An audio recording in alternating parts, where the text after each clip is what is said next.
أعوذ بالله من الشيطان الرجيم. بسم الله الرحمن الرحيم. نحمده تعالى حمد الشاكرين ونصلي ونسلم على رسوله الكريم وعلى آله وصحبه أجمعين. ربنا لا تجعلنا فتنة للقوم الظالمين ونجنا برحمتك من القوم الكافرين آمين. أما بعد فقال المصنف رحمه الله تعالى قال ويأخذ الجمار من الطريق. Biz o'tgan darsda hacılar imam bilan birga kun batgandan keyin Sham deyenip Arafatdan Muzdalifaga qarab mangdi degan. Summa afidu min haythu afada an-nas. Miyadada ve ya'khudul jimara min at-tariq. Al-jimar jamra. Jamra degan shaq tashlar, shig'il tash deymiz. At-tajmir desek, shig'il tashni etish ham bo'ladi. Unda şu şeytan bağlanğan, şu urullar cemrada batırdı. Cemratul kubra, al-wusta, suğra. Nima uchunsa bu şu şig'il tashlar etildigan joydir. Etildigan narsadan ataldı. Cemarat deymiz şunu. Şu cemarat desa şeytanlarni gösterdi, yani şeytanlar bağlanğan joyni gösterdi, hem taşlını gösterdi. Şu istijmar desek çalma ve taşlardan istinja qilish. Hadiste idestecmarta fe'utir. Niyadede şu şeytanga atılgan taşlarını Arfat'ın Muzdalifa'ga ketibitip yoldan tervalıdı. Lekin anda bu taşlarını nereden tiş? Meselesinde Mina'dan tergellik hakkında yakşındarak ma'lum bo'lgan hadis kelgan. Lekin Arfat'tan ya Muzdalifa'dan tiydi deyilganga hadis kelmagan. Lekin avam xalqlar odatda shu biz masjidga borgan chog'da shu Muzdalifada kechida tashlagan. Muzdalifadan tiyish lozim yoki ba'zilar shu Arfatdan ketib Muzdalifaga ketib maktab chiqqandek ashani tiyish lozim deb o'ylab qoladi. Amaliyotda sayyidisda unda ko'rsatma yo'q. Shunga bu tashni Minadan bo'lsin, Muzdalifadan bo'lsin, Arfatdan Muzdalifaga ketib bo'lsin, nereden tirvasak bo'ladi. Falan yerden tirvasan deyilganı sayılış kelmagan. Lekin salaflardan ba'zilardan Muzdalifadan tergellike kelgan. İbn Abbas radhiyallohu anhudan kelgan bir hadisda Minadik chog'da Rasululloh sallallohu alayhi vasallam menga Eid kuni Jamratul Aqaba cho'ng shayton tashatilgan atiganlikda tugisining ustida turib menga tash tirib bergan degan. Falaqittu lahu hasayatan min hasal khadfi. Rasululloh sallallohu alayhi vasallamga men tash terib berdim. Qanday tash desa, hasal khadfi. Khalf degan tashni ikki barmoqni qo'yib, bosh barmoq bilan unda etishni aytamiz. Cho'ng tashni bunda qilinmaydi. Ya'ni bunda etish uchun cho'qim uchkidak, mag'izdak yoki pirchoqdak o'zina bir narsa bo'lishi lozim. Hasal khadfi. Ya'ni bu yerda shu tashning miqdorini ko'rsatadi. التي تضعها على إصبعك وتقذفها بإبهامك فوضعهن في يدي. رسول الله صلى الله عليه وسلم من تربيان تشنا قلوا قيا فقال بأمثال هؤلاء مرتين. من مشندا تشنا تربية شن لازم. ينا وإياكم والغلو aşırı tişten saklanırlar. Yani böyle aşırı tiş, mesela çoğun meselini, kâşlerini, koluğunu, şunu şeytanın tırlap atılaştılar. Belki şunu diyen olsun ki فَاِنَّمَا اَهْلَكَ مَنْ كَانَ قَبْلَكُمْ الْغُلُوُّ فِي الدِّينِ. Bundan belki taşının miktarı hakkında 70 hasaten kel baqilla. Baqillarga o'xshash 70 taş tervalıdı. Yoldan. Baqillar Muş Mısır'da silayotgan ful var o. Kızıl pırçak. Yağ gazirde ettik o. Dağdıran Xitaycha. Uyghur ise kızıl pırçak dedi. Oturduğunda yere Muş Mısırlık'ın asas neslilten bakıyor. Yaki şu bazı ulamalar ama barmakның ki uçunun birinci bölge tek miktarda. Onun çoğun bulmaydı o da bekitken. Bazı ulamalar mesela çoğunak nokçilik olsun buldu. Yaki yer yanıkı deyimiz. Üçkidek, mayakdek aslında çoğunlukta taşlar.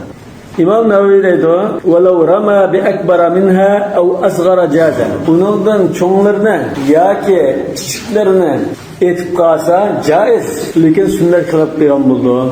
Yani taş etiş vücudu çıkan buldu. Lekin sünnetke ve vasatiyetke zid emel diyen buldu. Bu taşni yo'ldan teroldi dedi kitapta. Biz Minadan, Muzdalifadan nereden taysi buludu dedi. Tergen çağda birinci pakiz joydan terishimiz lazım. İkincisi masjidga kirgan bo'lsa masjidning tashlaridan yig'ib bu yerdan olmaslik lazım. Üçüncüsü taş etilgan yerdan taşni yig'ib yana qayta atmaslik lazım. Yuqorida kishilarni desak makruh bo'ladi. Lekin shunda adamda aş 3 türlük taşni etib qolsa yani etish vujud chiqqan bo'ladi. Mal karaha. Yana bir nokta Muzdalifadan taş tergen ahvolda kishilar shu Muzdalifaga kirib bilan mashinadan shunda tushib yerga tushganda qillam taş tergiltirdi. Birinchi qildigan ish shu. Aslida bu yerda birinchi qildigan ish emas, tariximiz taratilib sham xuftanni jamlab o'qish, Alloh taolo zikr etish, kechki tomoq yegan bo'lsa yeyilib, undan keyin taş terayli deb qolsak taş tersak bo'ldi. Bo'lmasa minadan tersak bo'ldi. 70 hasaten 70 tal dedik ama biz her günü Muzdalifada mina bağlandan keyin kun chiqqandan keyin birinchi kichik shaytonni qo'yib, ikkinchi o'rta shaytonni qo'yib, uchinchi cho'ng shaytonga 7 tal tashni atamiz. Kichik shayton mina tarafda, undan keyin o'rta shayton, undan keyin Makka tarafda cho'ng shayton. Jamaratul Aqaba degan shu. Yani kurbanlık Eid günü 7 talını lam atımız. Küçük oturuk atmayın, çoğundan 7 tal atımız. Kurbanın ertesi öğüne indirin 3 gün eyyam teşrik. 3 günde 3 şeytanın her biri 7'den her günü 21 taldan cemi 63 tal taş atımız. Birinci günkü kurbanlık 7'den 60'ını katsak 70 oldu. 3 günde tuluk etmezse 3 gün tuluk etip mangan oldu. Hemen taaccele fi yevmeyn 2 gün etiplam aldırıp manqasa fela etme aleyh. Buldu. Bundan iken 3 gün eyyam-ı teşrik, 1 gün Eid günü, 4 gün tuluk atıman ise 70 tal taş atıldı. Eğer eyyam-ı teşrikten 2 gün turutip qaytib ketay deb qalsa, bu çağda 49 tal taş atkan buldu. Demek cemi taş atılan gün 4 gün. 1 gün Eid günü, 3 gün eyyam-ı teşrik. Eyyam-ı teşrikte 2 gün eti tutulan, yani cemi 3 gün eti tutup paydaman dese yoksa 70 senge şu yerden çıkan. وَلَا يُصَلِّي الْمَغْرِبَ حَتَّى يَأْتِيَ الْمُزْدَلِفَةَ فَيُصَلِّيهَا مَعَ الْعِشَاءِ بِأَذَانٍ وَإِقَامَةٍ Erpat'ın gün patkanındaki mandık namazşamını okumay. Mağayırımız namazşamını yoldum okumay. Kesip kesinmeyle Muzdalife gelgenden keyin Şam'ını okup onun arkadından uftanını okuyunuz. İki namazga bir azan to'lab, bir tekbir bilan o'qitamiz. Azan bilan tekbir tushirishninki soni tushiradi, shuningda buningda ulamolar to'plashgan bo'ldi. Yani her iki namazga bir azan to'lab, ikki tekbir tushiradi, yoki ikki azan to'lab, ikki tekbir tushiradi, yoki azan to'lmaydan ikki tekbir tushiradi degandek masalalarda olti qarashlar bunun o'zidan chaqilsa, Hanefi mazhabining qarashida Şam'a azan to'lab tekbir tushirdi, lekin xutanga azan to'lmaydi, tekbir tushmaydi. Yani cemi bir azan, bir tekbir oldu. Yani bir qarashda İmam Şafii'nin yeni qarashi tekbirini shikatni ayrim tushirmiz, lekin azan to'lmaymiz. Bu İmam Ahmadning bir rivoyat, İshaq ibn Rahoyning qarashi. Yani bir qarashda Şam'a azan to'laymiz, yani ikki namozga ayrim tekbir tushirmaymiz. Bu İmam Ahmad ibn Hanbalning qarashi, İmam Şafii'ning shunda kelgan bir qarashda, yani İmam Zufarmo mush qarash bo'lgan. Bu İmam Abu Hanifa'ning bir qarashi aslida. İxtilof sababi bu shu Muzdalifa kelganda ikki namozni jamlab o'qidi degan hadislarda ayrim azan to'limida takbir tushdi, ikki qatim takbir tushdi, bir qatim takbir tushdi degandek bunda rivoyat kelib qolgachqa ulamolar ba'zi uni bunda olgan.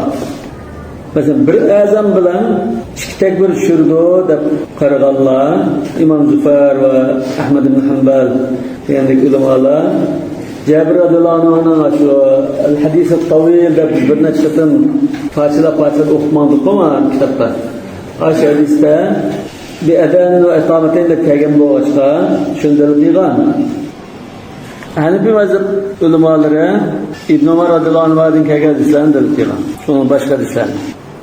أما تأخير المغرب فلحديث أسامة بن زيد رضي الله عنهما قال كنت رديف رسول الله صلى الله عليه وسلم من عرفات إلى المزدلفة ما رسول الله صلى الله عليه وسلم أربعة مزدلفة كما قال أقوم من قشواغان فنزل بالشعب رسول الله صلى الله عليه وسلم اشتغل أترك الجلغة الشعب ديالنا ما نزل الجلغة ديالنا بلدو ياكي الجلغة ديالنا الشهر يولانا مكوشتكم şu jilg'idagi, yani bu ikki taraf tog' bor, o'tirib yo'lda bo'lgan ekan, shu jilg'idagi yo'lda tushib, vaqada hajatahu, hojat sundirib, va lam yusbir al-wudu, taharati yengil oldi.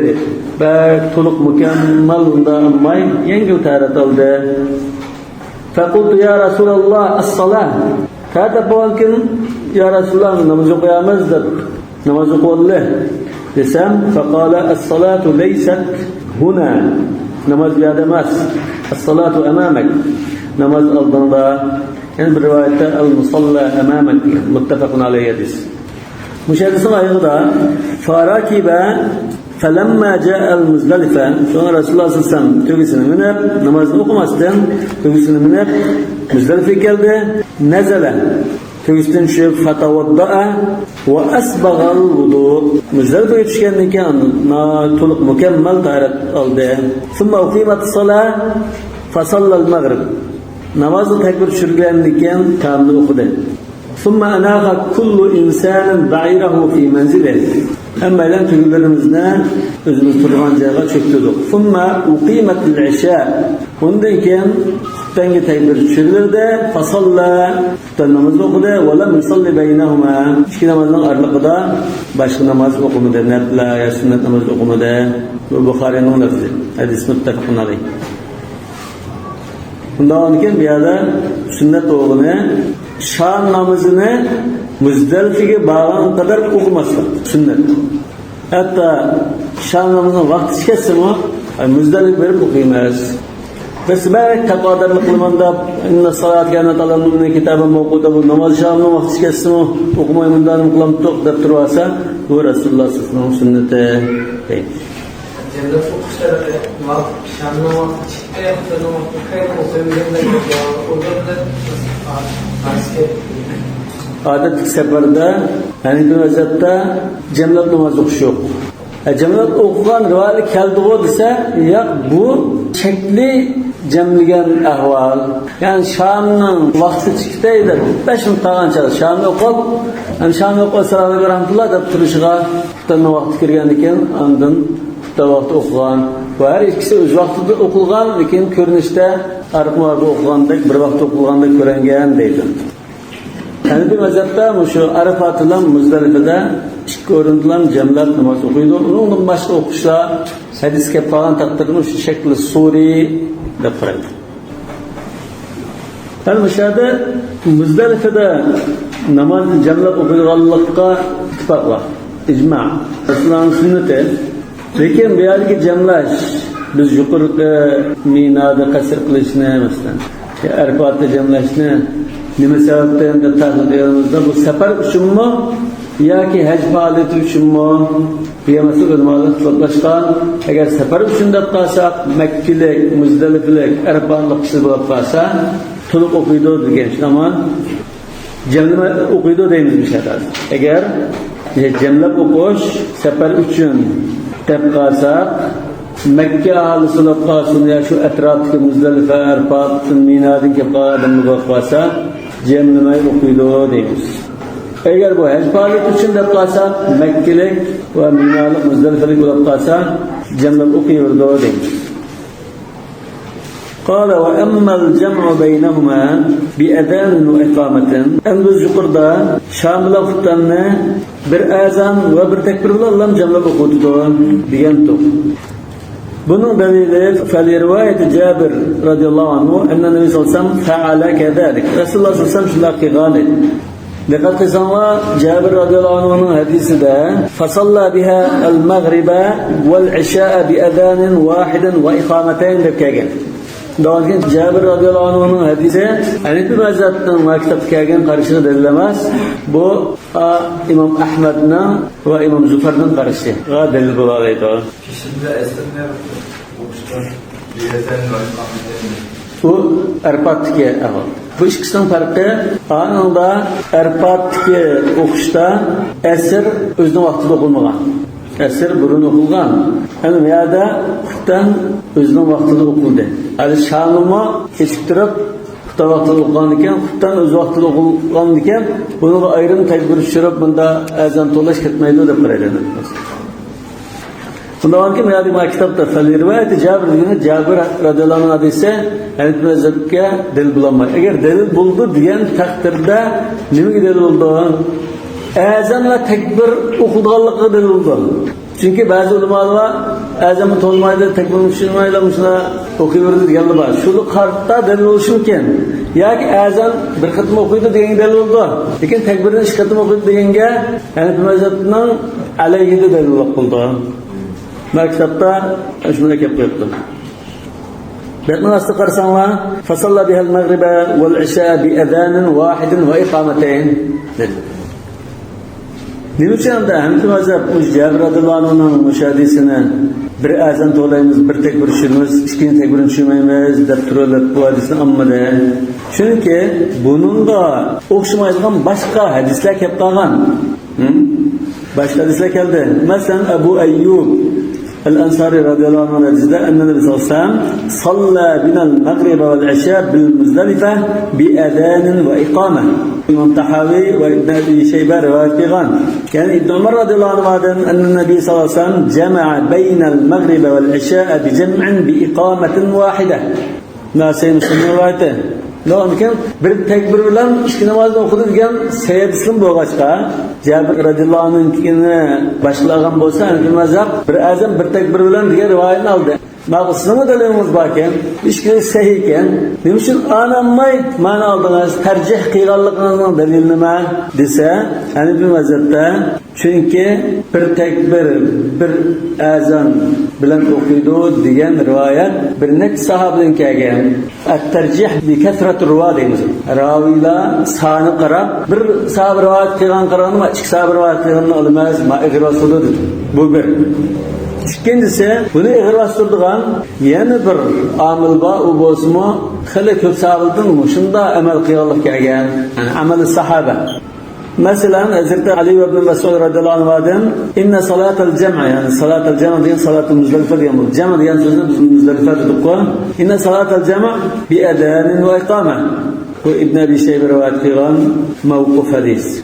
Yani Rava Sa'id bin Cübeyr kâle أفضنا مع عبد الله بن عمر رضي الله عنهما من عرفات فصلى لنا المغرب والعشاء بإقامة واحدة والتفت إلينا فقال هكذا صلى بنا رسول الله صلى الله عليه وسلم bu Müslim ve Ebu Davud rivayeti.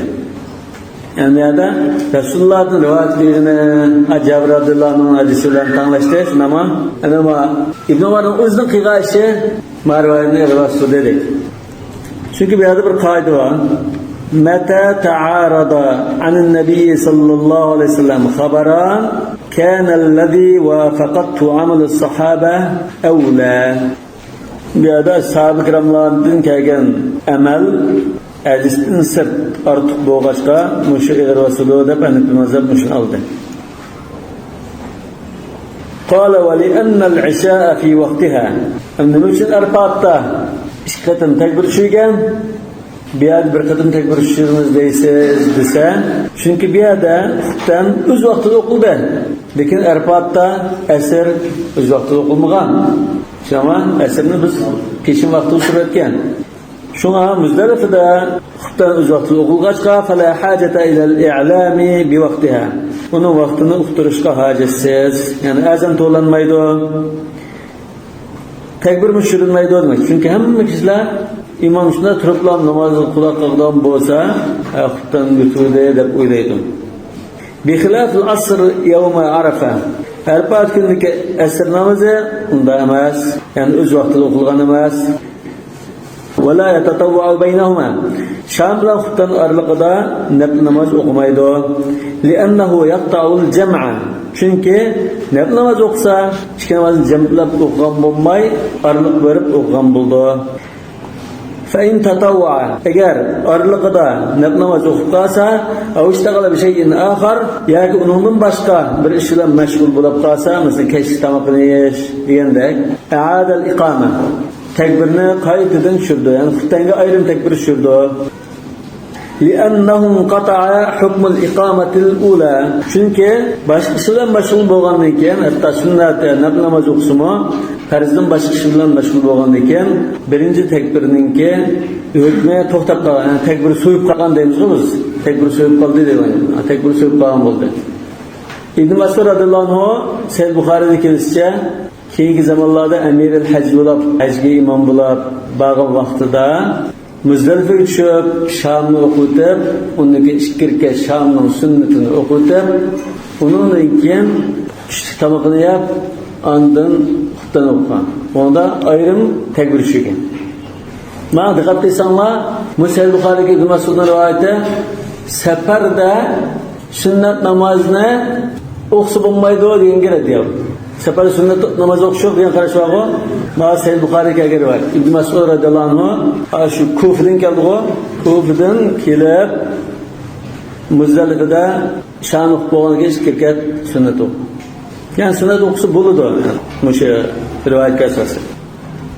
Qala wa law salla al-maghrib fi at-tariq aw bi'arafata Muzdalifaga mangan kishi erpatda kun patqanligi namozning vaqti kun patdi Shamning vaqti kelib qoldi men o'qitmay juma deb qalsa yoki yo'lda ketib sal kechikib qolgan bo'lsa bek kechikib ketdim namoz shamni yo'lda o'qib olay deb qolgan bo'lsa lam yujzihi u namoz sham hisob bo'lmaydi. Qayta o'qish lozim. Rasululloh qanday o'qigan? Shu Muzdalifaga o'qigan. Kechikib ketsinmi? Sahobadan bilsa, Usama ibn Zayd radhiyallohu anhu dedi-ku, "As-salat ya Rasululloh" namoz o'qisa. Shamning vaqti qila bizga borgandan keyin nega boshqa?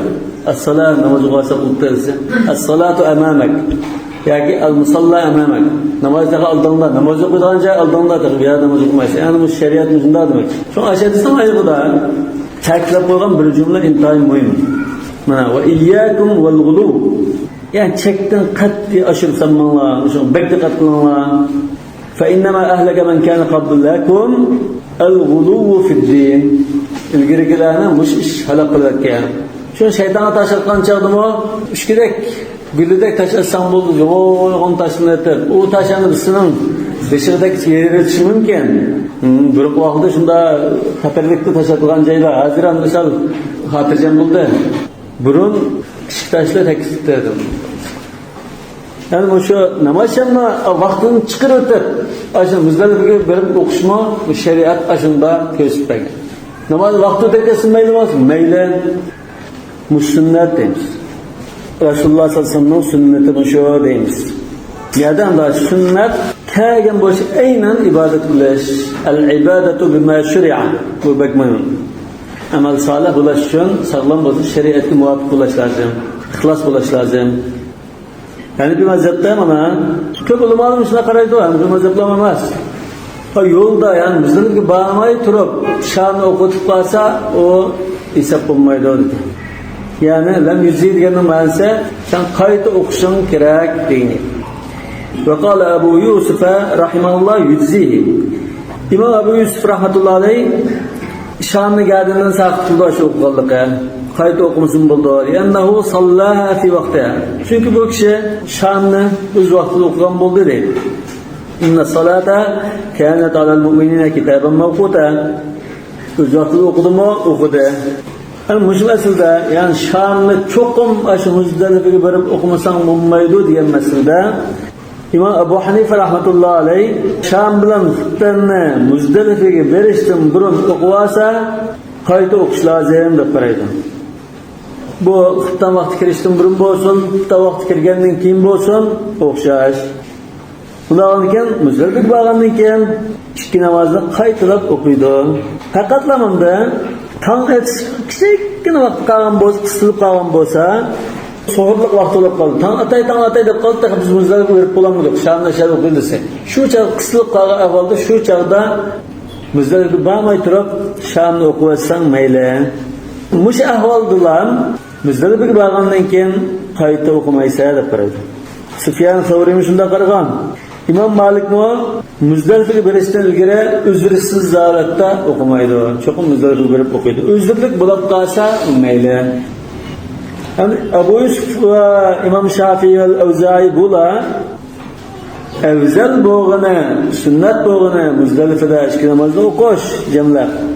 Ammo sham vaqtida, yaqutda vaqtida Muzdalifaga berishdan burun Arfat zaminida yoki yo'lda ikkisini o'qitib qolsa yoki birisini o'qitib qolsa, changmasa o'zini vaqtida o'qidi, mayli joiz bo'lib ketaverdi deydi. Yani bunun ikkisini cho'qim Muzdalifada o'qimasam bo'ldi, sunnat afzali shu. Lekin undan birini o'qitib qolsam mayli deb Abu Yusuf bilan İmam Şafii. Ana Hanafi mazhabının dalili şu Usame bin Zeyd radhiyallohu anhu'nun hadisida as-salatu amamak, yani al-musalla amamak dedi bir rivayette, Buxariy'deki rivayette. Şu delil. ولنا ما تقدم من حديث أسامة رضي الله عنه أن الصلاة أمامك المصلى أمامك ديان حديث بزنان دليل ماز قال ويقضيها ما لم تطلع الشمس ويقضيها يعني شامنا يولدا وقوات كان بوسا مزدلفة باغنين كان قايت أقيدور ما لم تطلع الشمس اختيارنا بعض نسخلدا ما لم تطلع الفجر يعني yani tang etib qolmagan bo'lsa dedi. Unda tang etib qolay deb qilgan bo'lsa, qanday qildi? Yo'lda o'qisi bo'ldi. Kim qazo qilmaydi, yani i'ada qilmaydi degan gap chiqdi. Fayda talat shams yoki al-fajr fala qadaa. Kun chiqib qoldi yoki tang etib qolgan bo'lsa, yo'lda o'qiyotgan bo'lsa, mayli bo'ldi. Yani tang atqıcha Muzdalifaga berib qo'lanmay, yo'lda o'qiyotgan bo'lsa, Muzdalifaga borgandan keyin qazosini qilmoqchi bo'ldi. Çünkü bu tang atqıcha qaytalash lazımdı. Şunama qaytalasa, ondan keyin sham bilan xutonni jamlab o'qigan bo'ldi. Agar tang etib qolsa, jamlab o'qish mumkin bo'lmaydi. Shuna buni i'ada qilishmi gardindan saqitib keladi. Li'annahu fata vaqtul jam'. Çünkü bu yerda jamlaydigan vaqt qo'ldan ketadi. وينبغي أن ينزل بقرب الجبل الذي عليه الميقدة. Muzdalifaga borgandan keyin o't yiqiladigan tog'ning beqiniga tushishi lozim. Yanbag'i degan vojib sunnat arliqiroq shundoq ishni yanbag'i deb ifodalaydi Hanafi mazhabida. La yanbag'i desa makruhliklar aramliqqa bordi.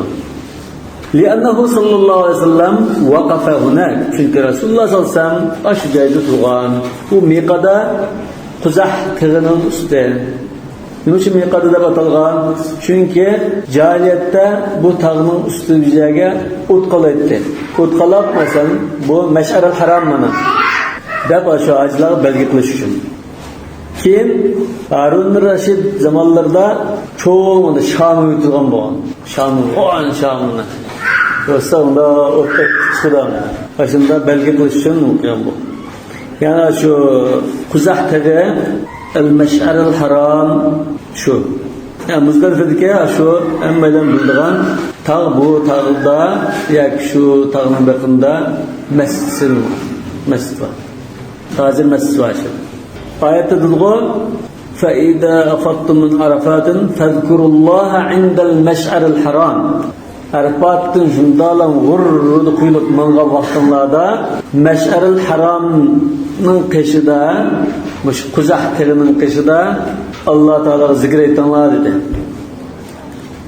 Bu şu el-Meş'aril Haram nimde tefsir kılınır ise fuqahala Meş'aril Haram degen Cebel Quzah miqada ba tağını Meş'aril Haram deyimiz dedi.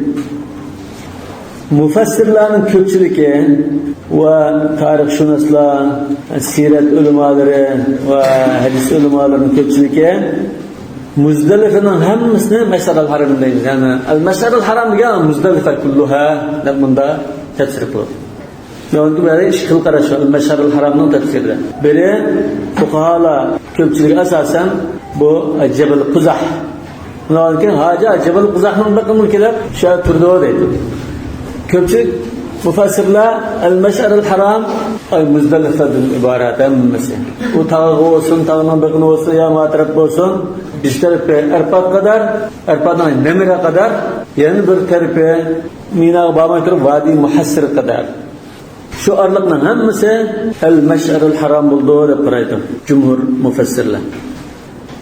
Elmiyada Rasulullah sallallahu aleyhi ve sellem şu Jabal Quzah'ның qishig'i tushgan bo'g'achqa şu sünnet ya ki sünnetten misal jalliqroq. Çünkü oyatda tazkurullah indal mash'aril haram deganken bu aş tag'indab qalsak şu tag'ning bekini turib Allohdan zikr qilinglar deganken vojibqa berib qoladi. Şoň yembagi degan so'zni ishlatdilar. Degan xulos qilsak Muzdalifaga tavalam zimin bo'lsa shu yerda tursi bo'ldi. Lekin Jabal Quzahning qishib turish sunnat. Xudosi Arpadning hamma to'saq bo'ldi. Lekin Jabal Rahmonning qishib turish sunnat bo'lganda. Qala va yabitu biha wa hiya sunnatun. Muzdalifada qo'nadi, mush qonashning o'zi sunnatdir. Ulamolar Muzdalifada qonashning hukmida ixtiloflashgan. Hanifi mazhabga qarashda Minada qo'nash sunnat. Qonab qolsa, nayt yaxshi qilgan bo'ldi, sunnatni ado qilgan bo'ldi. Qonolmay qolsa, buni hech gap bo'lmaydi. Ya'ni qon kelmaydi. Sunnat desa qon kelmaydi qo'nmagan taqdirda. İkinci qarash Maliki, Shafi'i, Hanbali jumhur ulamolar vojib, ya'ni al-mabit bil Muzdalifa vojib deb qo'ydi. Vojib desak, bunun qarshi bo'yicha agar qo'nmay bir soat turiblam ketib qolsa qon keladi. Yani bazı ulamalar, bazı sahabe ve tabi'in ve zariler qo'nash rukn, ayizning bir parçası şu. Eğer qo'nmasangiz ajingiz aj bo'lmadi. Xuddi Arbat turmasa aj bo'lmadi. Ama Hanifi mazhab şu Muzdalifada qo'nashning sunnatligiga xili obdan dalillarni ekan. Yani cumhurning qarashi vojib degan bo'lsa-mu, Hanifi mazhab yolg'iz bu sünnet degan bo'lsa-mu, dalili kuchli. Masalan, Abdurrahman ibn Ya'mur ad-Dili radhiyallohu anhu rivoyat qilgan bir hadisda al-hajj arafa. Biz buni kitobda o'qidik. Al-hajj arafa. Man jaa laylata jam'in qabla tulu'il fajr faqad adraka. Bu sahaba shunda kechib kelib qolgan bo'lsa, Rasulullohdan so'rgan vaqtida bunda degan. Man jaa laylata jam'in qabla tulu'il fajr. Muzdalifa kechisi tong otishdan burun kelsa, hajga yetishib olgan bo'ladi dedi. Bu Muzdalifa kechisi deganimiz na kelsa Arpat kelib olsa, Muzdalifaga mangan namoz bilan mamuzga shu chaq mangan chaqda shu kecha kechki odam vojiblar namozni bunda mamay ajratim Arpat kelsa, shu kisi Arpat bir soat turib olsa, faqat tamma hajju demakchi. Bu Abu Davud, Tirmizi, Sunan 5 kitobda rivoyat qilgan, Ibn Xuzayma va Darqutni qatorligi saydiga hadis. Yani bu hadisdan olgan dalolat, kechida Arpatda bir qismida turib olsa dedi-ku, tong atgan qadar bir qismida turib olsa degan tong atishga yaqin kelib bir soat turib mangsa, kechisi Muzdalifada qo'nmagan bo'ladi. Ya qo'nolmaydi. Lakin haji tamam bo'lib qoldi deganligi qo'nashningki vojib emasligini ko'rsatdi. İkinci hadis Urva ibn Mudarris at-Ta'i radhiyallahu anhu qala ataytu Rasulullah sallallahu aleyhi ve sellem bil mawqifi yani bi jam'in. Yani bi jam'in degani o'sha mawqifdan maqsad Muzdalifadagi turayotgan joyga keldim. Rasululloh sallallohu alayhi vasallamning oxirida yetishib keldim. Qultu ji'tu ya Rasulullah min Jabal Tay. Men Tay tag'idan kelgandim. Aklaltu matiyati uluqimni qattiq qadratdim va at'abtu nafsi o'zimni qattiq charchab ketdim. Vallahi ma taraktu min jabalin illa waqaftu alayh. Men shu yo'landagi har bir tog'ni bir qatimdan turib bunda keldim. Yani uzun yollarını besip geldim demek için. Fehalli min haccin, bana hac pürüstü bağ mı yok mu dedim. Fekala Resulullah sallallahu aleyhi ve sellem men adrake ma'na hadihi salat. Müşnavaz hazır Muzdalifadaki bamdat namazı. Kim ki bizden billah Muzdalifadaki bamdat namazına yetişerken bolsa ve ata Arafat qabla dalik. Unda ilgari Arfatga kelib qabla dalik laylan aw nahara. Kechsi kunduzi kelib Arfat'ta turib etgan bo'lsa, faqad atamma hajjahu va qada tafata. Hajini tamomlagan va butun haj faoliyatlarini o'rindigan hisobda dedi. Bu Sunan kitoblardan 5 kitobda rivoyat qilgan İmam Tirmizi saydigan va İmam Navoiy va Darqutnilarning saydigan hadis. Yana ulamoning ijmo'i bor. Arfat tig'ida Bamdod qadar arliqda bir soat tursa, to'g'ri bo'ldi deb ijmo bo'ldi. Unda ekan Bamdod qadar bir soat tursa, haj tamom bo'lgan bo'lsa, Muzdalifada qo'nashga vaqt qolamdi. Olmaydi. Undan keyin tamom bo'ldi, uni sadaqadi. Boshqa Rasululloh sollallohu alayhi vasallam ba'zi ojiz kishilar qadva qilganlarni ruxsat qilib, Muzdalifada qo'nsa bo'ldi degandek ruxsat qilgan ekan. Bu sünnetke de düşende yapılmaz. Hala, ثم يصلي الفجر بغلس. Ondan keyin Muzdalifada qo'ngandan keyin tangasa Bamdod namozini qarang'idan o'qitdi. Kaza rawa ibn Mas'ud radhiyallohu anhu an nabiy sallallohu alayhi vasallam. Niçin qarang'idan o'qitdi? Va liyatafarraga lil-wuqufi va-du'a. Birincisi Rasululloh sallallohu alayhi vasallam shunday qilgan bo'lg'achqa, ikkinchisi bundan biz tushundigan yana bir maqsad Aşı Muzdalifada Mash'arul Haromni qishib turib, tazkurulloh indal Mash'arul Harom degan bo'lg'achqa, shu joyda turib Alloh taolo zikr qilib olishga vaqt chiqarish uchun, burroq berib ashada duo qilish uchun deymiz. İbn Mas'ud radhiyallohu anhu Sahih Buxoriy rivoyat qilgan hadisida qala ma ra'aytu an-nabiyya sallallohu alayhi vasallam salla salatan bighayri miqatiha illa salatayn jama'a bayna al-maghrib wal-isha wa salla al-fajr qabla miqatiha. Mar Rasululloh sallallohu alayhi vasallam bir namozni o'zining vaqtidan boshqa vaqtda o'qiganligini ko'rib bakmagan. Faqat ikki namozni odatlangan vaqtidan boshqa o'qidi. Tam bilan Şamni biroqlam jamlab o'qiyapti. Ya'ni bu yerda Sham o'z vaqtida o'qilmagan namozning biri. Ikkinchisi vasallal fajr qabla miqatiha. Bamdodni odatdagi vaqtidan biri bilan o'qiyapti.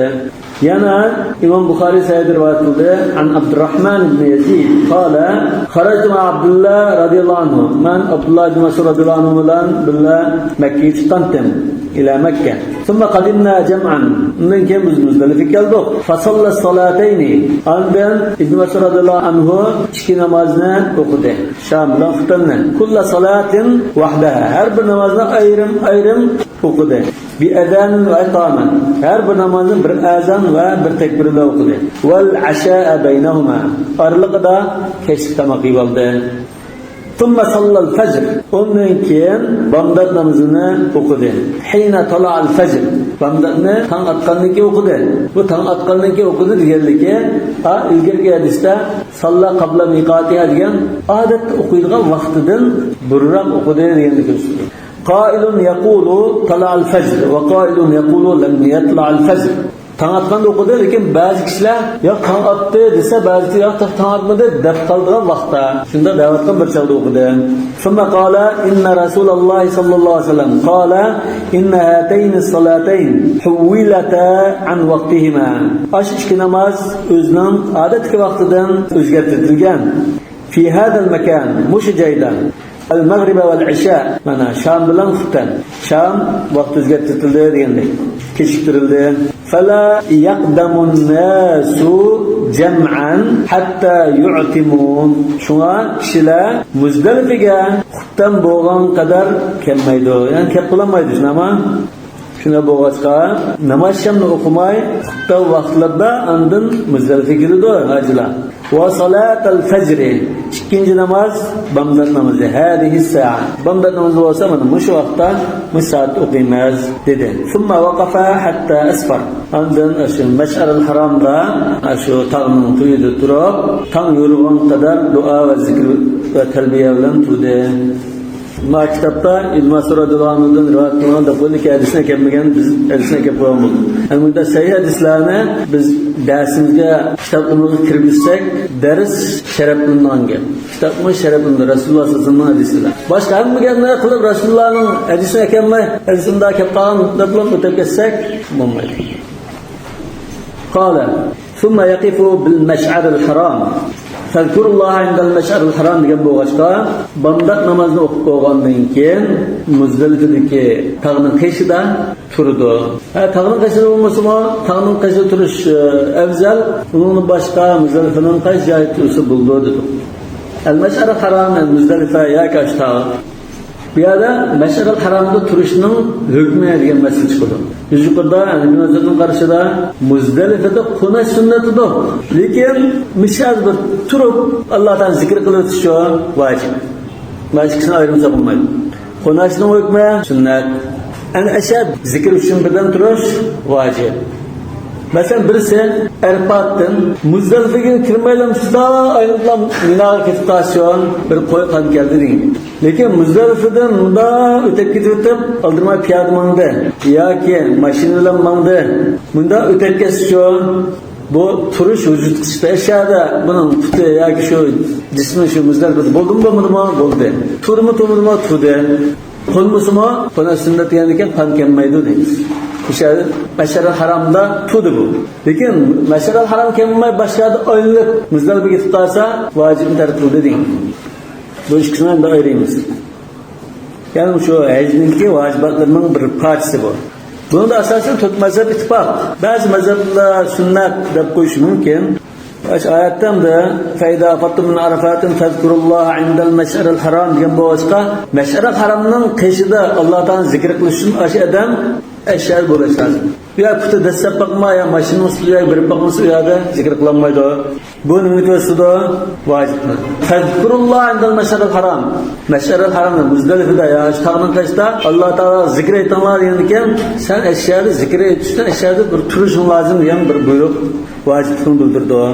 Yana Urva ibn Mudarris radhiyallohu anhu biz yuqorida bayon qilgan hadisda من شهد صلاتنا هذه ووقف معنا حتى ندفع يعني منا باغن قدر مشاهدة بمدتنا مزوقب زلم بالتوسع وقد وقف بعرفة قبل ليلا أو نهارا عند الجرى أربعة كتسا كنز بردم تغم بوسا فقد أتم حجه وقضى تفته.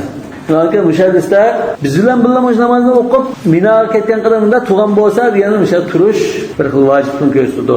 Yani Cabir Navaş uzun hadisinde وَصَلَّى الصُّبْحَ حِينَ تَبَيَّنَ الصُّبْحِ بِأَذَانٍ وَإِقَامَةٍ ثُمَّ رَكِبَ الْقَصْوَاءَ حَتَّى أَتَى الْمَشْعَرَ الْحَرَامَ Muşu rivayet mi? Eşya turuşunun vacibinin göğsüdü. Endi Muzdalifada vacib turishni to'midi. Ashar faqat turib baqmidi. Turish vacib ise faqat turib baqmasa shu hukmining bo'ldi. Haji to'g'ri bo'ldi. Lekin qon keldi. Faqatlam uzrlik bo'lib qolsa qon kelmaydi. Uzrlik mishada, masalan kasal, ojiz va undan boshqa uzr so'z bo'lib qolsa, unda turolmaydan ketib qolsa hech gap bo'lmaydi. Meğer turishdan biz aşağıda fakat o'tib baqmasa to'midi degan gap bo'ldi dedi. Lekin aşağıda o'ssa mana Muzdalifada bir o'ssa turish chiqdi. To'maylar oyunda minoqatlab ketgan bo'lsa o'zri so'ra masalan yo jiddiy kasallik qilib jiddiy qutulisi mashunda tikishar bilan Makkaga esir ketdi masalan. Unda kishilar qolsa qon sart bo'ldi deymiz. Ana bu qon kelishi to'rt mazhab ittifoq buningda. Vojib degan ekan qon kelishi ittifoq. Çünkü İbn Abbas radhiyallohu anhu'nun shunda so'zi bor. Man nasiya min nusukihi shay'an aw tarakahu falyuhrib dama. İmam Bayhaqi rivoyat qilgan. Qala wa yad'u wa yajtahidu fi ad-du'a. Mash'aril haramni bomdatdan keyin Muzdalifaga shu tog'ning qishida turib qat duo qiladi. Tazkurulloh indal mash'aril haram degan bo'g'ishda. Şu zikrning ichida duo, takbir, tahlil, talbiya, tasbih hammasi bor. Kama marra bi Arafa, Arafat qilganda qiladi. Hamma shu kunlarni, ulug' kunlarning jumlasidan, ash 10 kunning jumlasidan bo'lg'achqa. Wa yustahabbu an yaqula idha nazala biha Muzdalifaga tushgan vaqtida bunda deb duo qilishi mustahab. Allahumma hadihi Muzdalifatu wa jam'un. Ey Allah, mana bu Muzdalifa va jam' degan joy, yani jam' degan shu Muzdalifa shu. Muzdalifaning ismi. Yani xaloyiq ayında toplanib turgan Muzdalifa shu. As'aluka an tarzuqani jawami'al khayr. Bana hayırlıkның, yaşlılıkның en jığındılarını rızık kılıp atak birişini tileymen. وَجَعَلْنِي مِمَّنْ سَأَلَكَ فَأَعْطَيْتَ Mene senden tiligen ve sen tiligenini belgelerden tilivetkeyse. وَدَعَاكَ فَأَجَبْتَ Ve sana dua kıygan ve sen duasını icabet kılıvetkellerden kılıvetkeyse. وَتَوَكَّلَ عَلَيْكَ فَكَفَيْتَ Sana tevekkül kıygan, sana tayangan, neticede sen onu kıpayet kılgan kişilerden kılıvetkeyse. وَآمَنَ بِكَ فَهَدَيْتَ Sana iman etken, işengen ve sen doğru yolu itekligenlerden kılıvetkeyse. وَإِذَا فَرَغَ مِنَ الصَّلَاتَيْنِ يَقُولُ Şamlar hukuktan işki namazını okup farık boğandikin يَقُولُ Bunda deyken اللّٰهُمَّ حَرِّمْ لَحْمِي وَشَعْرِي وَدَمِي وَعَظْمِي وَجَمِيعَ جَوَارِحِي عَلَى النَّارِ Ey Allah, benim etimni, et yani göğe, saç sakal bütün moyullarımni, kanımni, ıskallarımni ve bütün azalarımni otka yani dozakha haram kılıvetkeyla. Bütün vücudumni otka haram kılıvetkeyla. Ya Erhamer Rahimin. Ve es'alullah Teala irda'al husum. Yana Allah Teala'dan şu kişiye qarta davagarlar bulup qalsa, husumatlı boğanlar bulup qalsa, şunun bir razı kılıvetişini tileydi o. Yani bir yada şu haqqıl ibad meselesi kelib chiqdi. Biz ezgi berishdan burun bendilarning haq huquqini to'liq qaytarishga ahamiyat bildirish lozim dedik. Chunki man hajja falam yafsuq va lam yarfus raja'a kaman waladatu ummuhu diye hadis, yani anadan tug'ilma bo'ldi diye hadis, bu illa huququl ibad deb ajna bir kep qo'yamiz.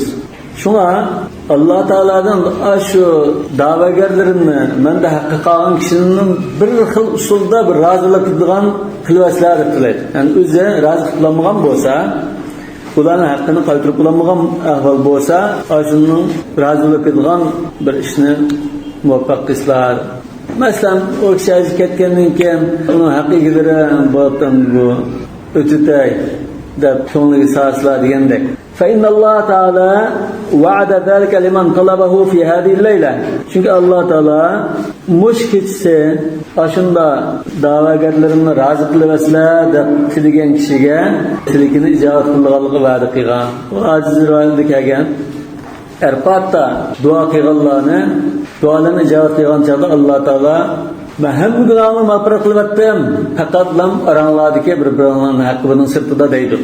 Anda Muzdalife'ye bağlan çağda dua kıysa, Muzdalife'de icabet kıygan çağda, aranlar bir-birinle karta boğan hak hukukunu unuma kukulattım deyitidu.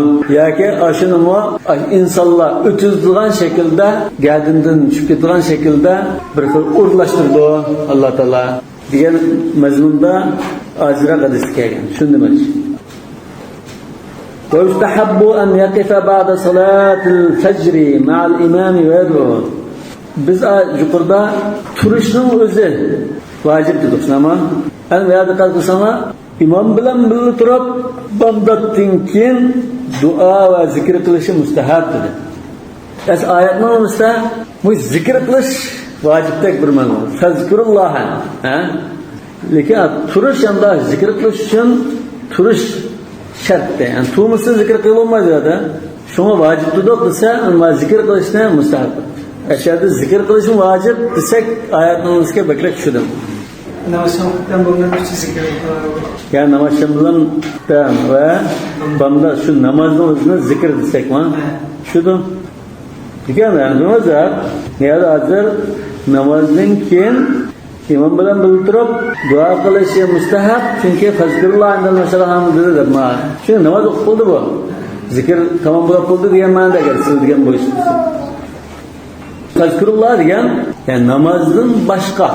Şimdi şu müşrikler mesela Kureyş Müzdalife'den turuldu. Kureyş'ten başkalar Arpat görüp Arpat'tan kaçıp geldi.